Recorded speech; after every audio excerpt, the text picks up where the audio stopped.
ક્યારે એવો વિચાર આવ્યો છે કે આપણે જે છીએ તે એક્ઝેક્ટલી બન્યા કેવી રીતે? આપણા વિચારો, આપણી પસંદના પસંદ, આપણું વર્તન, આ બધું આવે છે ક્યાંથી? ચાલો, આજે આપણે માનવ બનવાની આ આખી અદ્ભુત સફરને ટ્રેસ કરીએ, એકદમ શરૂઆતથી લઈને એક યુનિક વ્યક્તિત્વના નિર્માણ સુધી. આપણી આ ચર્ચાને આપણે 3 ભાગમાં વહેંચી છે. સૌથી પહેલાં આપણે આપણી બ્લૂપ્રિન્ટ એટલે કે આપણો શારીરિક અને માનસિક વિકાસ કેવી રીતે થાય છે એ જોઈશું. પછી આપણે વાત કરીશું એ એન્જિનની જે આપણને દોડાવે છે એટલે કે આપણી પ્રેરણા. અને છેલ્લે આપણે સમજીશું કે આ બધું ભેગું મળીને આપણું એક અલગ જ વ્યક્તિત્વ કેવી રીતે બનાવે છે. તો ચાલો શરૂઆત કરીએ એકદમ પાયાથી. એક નાના બાળક તરીકે આપણે દુનિયામાં આવીએ છીએ ત્યારથી લઈને મોટા થઈએ ત્યાં સુધી આપણા શરીરમાં અને ખાસ કરીને આપણા મગજમાં એવું તો શું બને છે જે આપણને દુનિયાને સમજવામાં મદદ કરે છે? જુઓ, વૃદ્ધિ અને વિકાસ આ 2 શબ્દો વચ્ચે એક બહુ જ મહત્વનો ફરક છે. વૃદ્ધિ એટલે કે ગ્રોથ એ એવી વસ્તુ છે જેને આપણે માપી શકીએ, જેમ કે કોઈની ઊંચાઈ કેટલી વધી. પણ વિકાસ એટલે કે ડેવલપમેન્ટ એ ક્વોલિટીની વાત છે. જેમ કે કોઈ છોડ ઊંચો થાય એ એની વૃદ્ધિ છે, પણ એના પર ફૂલ આવે એ એનો વિકાસ છે. એવી જ રીતે કોઈ બાળક બોલતા શીખે કે તર્ક કરતા શીખે એ એનો વિકાસ છે. વૃદ્ધિ દેખાય છે, વિકાસ અનુભવાય છે. આપણા બધાની શરૂઆત ક્યાંથી થાય છે ખબર છે? એક જૈવિક કોડથી. માતા તરફથી 23 અને પિતા તરફથી 23, એમ મળીને કુલ 46 રંગસૂત્રો મળે છે. બસ આ 46 રંગસૂત્રોમાં જ આપણી આંખોનો રંગ કેવો હશે થી લઈને આપણા સ્વભાવની ઝલક સુધીની માહિતીનો પહેલો ડ્રાફ્ટ લખાઈ જાય છે. ઓકે, તો શરીરની બ્લૂપ્રિન્ટ તો બની ગઈ, પણ આપણા મગજનું શું? એ કેવી રીતે વિચારતા શીખે છે? વેલ, આ સવાલનો જવાબ શોધવા માટે આપણે મળવું પડશે જીન પિયાજેને. એમણે દુનિયાને એક નવી જ વાત કહી. બાળકો કોઈ મોટા માણસોનું નાનું વર્ઝન નથી, એમની વિચારવાની રીત સાવ અલગ હોય છે. ચાલો જોઈએ કેવી રીતે.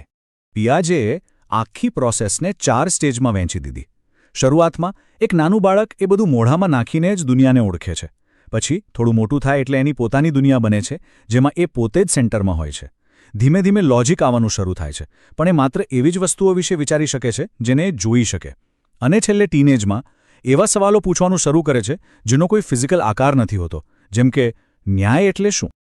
પિયાજેએ તો મગજની વાત કરી, પણ આપણે તો સમાજમાં રહીએ છીએ, બરાબર? આપણા સંબંધો, આપણી લાગણીઓ, એનું શું? બસ આ જ સવાલ એરિક એરિક્સને પૂછ્યો. એમણે કહ્યું કે આપણું જીવન 8 મોટા પડકારોની એક સિરીઝ જેવું છે, અને આપણે દરેક પડકારનો સામનો કેવી રીતે કરીએ છીએ એના પરથી જ નક્કી થાય છે કે આપણે કેવા બનીશું. દાખલા તરીકે, એક નાનકડા બાળક માટે પહેલો સંઘર્ષ એ છે કે શું હું આ દુનિયા પર ભરોસો કરી શકું? એક ટીનેજર માટે સૌથી મોટો સવાલ છે, હું છું કોણ? પછી યુવાનીમાં કોઈની સાથે ગાઢ સંબંધ બનાવવાનો પડકાર આવે છે, અને એમ કરતાં કરતાં છેક વૃદ્ધાવસ્થા સુધી જ્યારે આપણે પાછું વળીને જોઈએ અને વિચારીએ કે મેં જે જીવન જીવ્યું એ સાર્થક હતું. આ દરેક પડકાર આપણને આકાર આપે છે. ઓકે, તો આપણી બ્લૂપ્રિન્ટ તો સમજાઈ ગઈ, પણ ગાડી ચલાવવા માટે એન્જિન તો જોઈએ ને? તો ચાલો હવે વાત કરીએ એ આંતરિક એન્જિનની, એટલે કે મોટિવેશનની, જે આપણને કોઈ પણ કામ કરવા માટે ધક્કો મારે છે. આ લાઈન કેટલી સિમ્પલ પણ પાવરફુલ છે, નહીં? પ્રેરણા નહીં તો વર્તન નહીં. વાત એકદમ સાચી છે. આપણે સવારે કેમ ઉઠીએ છીએ, કેમ કામ પર જઈએ છીએ, આ દરેક કેમનો જવાબ જ તો પ્રેરણા છે. એના વગર આપણે કદાચ પથારીમાંથી ઊભા પણ ન થઈએ. પણ સવાલ એ છે કે આ પ્રેરણા આવે છે ક્યાંથી? એવી કઈ વસ્તુઓ છે જે આપણને કંઈક કરવા માટે મજબૂર કરે છે? ચાલો આને સમજવા માટે એક બહુ જ ફેમસ થિયરી જોઈએ. તમને ખબર છે, મોટિવેશન શબ્દ પોતે જ ઘણું બધું કહી જાય છે. એ લેટિન શબ્દ મૂવેર પરથી આવ્યો છે, જેનો મતલબ થાય છે ટુ મૂવ, એટલે કે ગતિ કરવી. બસ આ જ છે મોટિવેશન. એક અંદરની તાકાત જે આપણને હલાવે છે, ચલાવે છે અને દોડાવે છે. તો આ આંતરિક તાકાતને સમજવા માટે એક નામ લેવું જ પડે, અબ્રાહેમ મેસ્લો. એમણે આપણી બધી જ જરૂરિયાતોને સમજાવવા માટે એક જબરદસ્ત આઈડિયા આપ્યો, એક પિરામિડનો આઈડિયા. મેસ્લોએ કહ્યું કે આપણી જરૂરિયાતો સ્ટેપ બાય સ્ટેપ પૂરી થાય છે. વિચારો, જો પેટમાં ભૂખ લાગી હોય તો કોઈને મોટું સપનું જોવાની ઈચ્છા થાય? ના. એટલે પિરામિડના પાયામાં છે આપણી બેઝિક જરૂરિયાતો: રોટલી, પાણી, ઊંઘ. એ પૂરું થાય પછી આવે છે સેફટી, પછી પ્રેમ અને સંબંધો, પછી રિસ્પેક્ટ, અને છેક ટોપ પર જ્યારે આ બધું મળી જાય ત્યારે માણસ વિચારે છે કે હવે મારે મારી બેસ્ટ વર્ઝન બનવું છે. ઓકે, તો આપણી પાસે બ્લુપ્રિન્ટ છે, એન્જિન પણ છે, પણ દરેક ગાડી જુદી કેમ હોય છે? મતલબ આપણે બધા એકબીજાથી આટલા અલગ કેમ છીએ? ચલો હવે આપણી ચર્ચાના છેલ્લા અને સૌથી રસપ્રદ ભાગ પર જઈએ, વ્યક્તિત્વ, પર્સનાલિટી. આ શબ્દ આવ્યો છે પર્સોના પરથી, જેનો મતલબ થાય છે માસ્ક. જૂના જમાનામાં એક્ટર્સ જે માસ્ક પહેરતા હતા એ. તો શું આપણી પર્સનાલિટી પણ એક માસ્ક છે જે આપણે દુનિયા સામે પહેરીએ છીએ? અને જો હા, તો એ માસ્કની પાછળ અસલી ચહેરો કયો છે? લોકોને અલગ અલગ ખાનામાં મૂકવાની કોશિશ તો સદીઓથી ચાલી રહી છે. ગ્રીસમાં હિપોક્રેટ્સ કહેતા હતા કે શરીરમાં રહેલા પ્રવાહીના આધારે પર્સનાલિટી નક્કી થાય. તો આપણા ભારતમાં, આયુર્વેદમાં વાત, પિત્ત, કફના આધારે પર્સનાલિટીને સમજાવવામાં આવી છે.